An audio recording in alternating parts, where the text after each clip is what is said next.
చెయ్యాలి బ్రాహ్మణులు. జగద్గురువులు వచ్చిన తర్వాత నమస్కారం.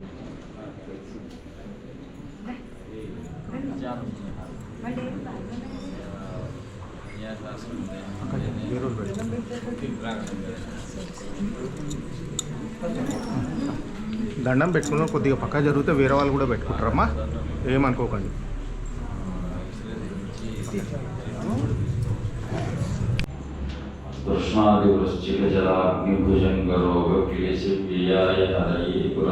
नमस्ते। श्री गुरुभ्यो नमः। हरिः ओम।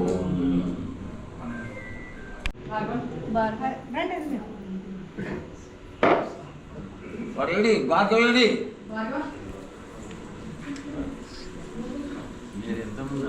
మేము 6 అయితే 3. ఇది మనవాడు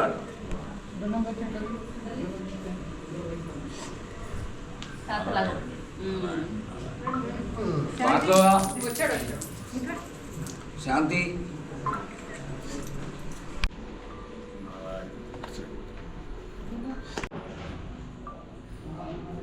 ఎందుకు మనం ప్రత్యేకంగా ఒక తిథిని, వారాన్ని, నక్షత్రాన్ని స్మరిస్తూ ఉంటాము అంటే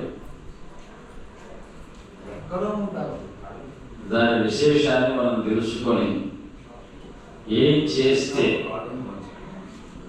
మనం జీవితంలో సాఫల్యాన్ని పొందుతాము అని సూచించేటువంటి కాలమా. దుష్టతిథులు ఉన్నాయి, సత్తిథులు కూడా ఉన్నాయి. దుష్టత్వం ఏం లేదు. వైర సంఖ్య సమానంగా, మిత్ర సంఖ్య సమంగా ఉండేటువంటి తిథులు ఏవైతే ఉంటాయో సంఖ్యా ప్రమాణంగా ఉంటాయి.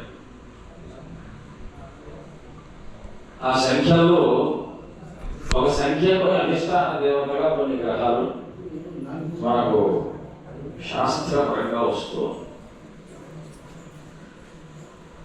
ఈ ప్రమాణాలు ఏవైతే సంఖ్య నుంచి నిర్ధారింపబడుతున్నాయో అవి కొందరికి కొన్ని మంచి చేస్తాయి, కొందరికి అది చెడు చేయకపోయినా విపరీతంగా ఉంటుంది. ఆ విపరీతాన్ని తట్టుకొని నిలబడడానికి మనకు కావలసిన సంపత్తి ఆధ్యాత్మిక సంపత్తి. అందుకే ఈ ఆషాఢ మాసం అన్నాం శూన్యమాసం, ముహూర్తాలు లేనటువంటి మాసం. పోనీ ఆషాఢం ఒక్కటే శూన్యమా అంటే సత్కాలాలలో మూఢాలు వచ్చినప్పుడు కూడా శూన్యాల కిందకే లెక్క. శుభముహూర్తాలు ఆచరించడానికి లేదు. మరి వైశాఖ శ్రావణాదులలో కూడా మూఢాలు వచ్చి కార్యక్రమాలు చేసుకోలేనటువంటి పరిస్థితులు మనకు కాలంలో కనిపిస్తూ ఉన్నాయి. అంటే పుణ్యం పర్వాలలో కూడా మూఢం అనేటువంటిది ప్రవేశిస్తే శుభానికి అవకాశం లేదు. ఇప్పుడు ఈ కాలంలో మనం ఏం చేయాలి అంటే మనలో మూఢత్వం ప్రవేశించకుండా భక్తిని ఆశ్రయించాలి. అది మతానికి కాలమానంలో చెప్తున్నటువంటి విశేషం. ఇక్కడ భక్తే ప్రధానం. ఎందుకు మనకు భక్తి రావాలి అంటే భక్తిని 2 రకాలుగా నారదుడు ప్రేమస్వరూపంగా నారద భక్తి సూత్రాలు చెప్తే, భాగవతం మనకేం చెప్తోంది అంటే మానవాళికి కావలసినటువంటిది సహనం. భక్తిలో పరమాత్మను చూడటానికి ఒక జీవితం సహించడం వల్లనే పరమాత్మ మనకు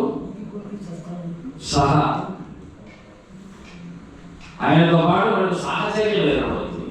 దాన్నే సహనం. కలిసి ఉంటాము. సహనంలో ఓపిక పడటం అని కాదు అర్థం, కలిసి ఉండటం. మన దగ్గర లేదు అన్నప్పుడు సహనాన్ని కోల్పోతాం. మనతోనే ఉంది అనేటువంటి దృఢమైనటువంటి భావన ఎప్పుడైతే మనకు కలుగుతుందో అది సహనాన్ని ఇస్తుంది. దాన్నే భక్తి అన్నారు. పరమాత్మను ఎక్కడో వెతుకుతూ ఉన్నంతకాలం వెతుకుతూనే ఉంటాం. జన్మాంతరాలు పొందుతూ మళ్ళీ వెతుకుతూనే ఉంటాం. ఈ జన్మ అయిపోయిన తర్వాత ఎటువంటి జన్మ వస్తుంది అనేటువంటి దానికి నిర్ధారణగా మనం చెప్పలేము. అవశ్యం అనుభోక్తవ్యమని మనకి శాస్త్రం చెప్తున్నటువంటి మాట. మనం పుణ్యం చేసుకుంటే మరణ మనకు మానవ జన్మ అంటూ వస్తే మరణ మనం దేవాలయాలు వైదిక కార్యక్రమాలను అభ్యాసం చేసి శాస్త్రాధ్యయనం చేసి లేదంటే అటువంటి పురాణాలు శ్రవణం చేసి సజ్ఞానాన్ని భక్తిని పొంది భగవంతుడి దగ్గర చేరేటువంటి ఉపాసన మార్గాన్ని అలవాటు చేసుకొని మనం ముక్తిని పొందాలి అంటే ఆలోచించండి. జన్మానాం నరజన్మ దుర్లభం, జంతువునాం నరజన్మ దుర్లభం. జన్మలో నరజన్మ దుర్లభమైనటువంటిది. దానిని అనర్థమైనటువంటి విషయాల యందు పెట్టకుండా మనస్సునందే మనము ఎప్పుడైతే యోగ పద్ధతిని ఆశ్రయిస్తామో, ఇక్కడ చాలా విశేషమైనటువంటి మనస్సునందు పెట్టాలి. విషయమునందు పెట్టాలి. మనస్సు ఎలా పెట్టడం, ఇది ఒక పెద్ద సందేహం. మనస్సు మనలో ఉంది, అది బయట ఉంటే ప్రకృతి, లోపల ఉంటే మనస్సు. మనది కాబట్టి మనస్సు. దీన్ని మనస్సునందు పెట్టడము అంటే మననాత్రాయితే ఇది మంత్ర అన్నారు. మంత్రము మనస్సు అన్నారు. వేదానికి మనస్సు మంత్రమైతే మన శరీరంలో మన మంత్రము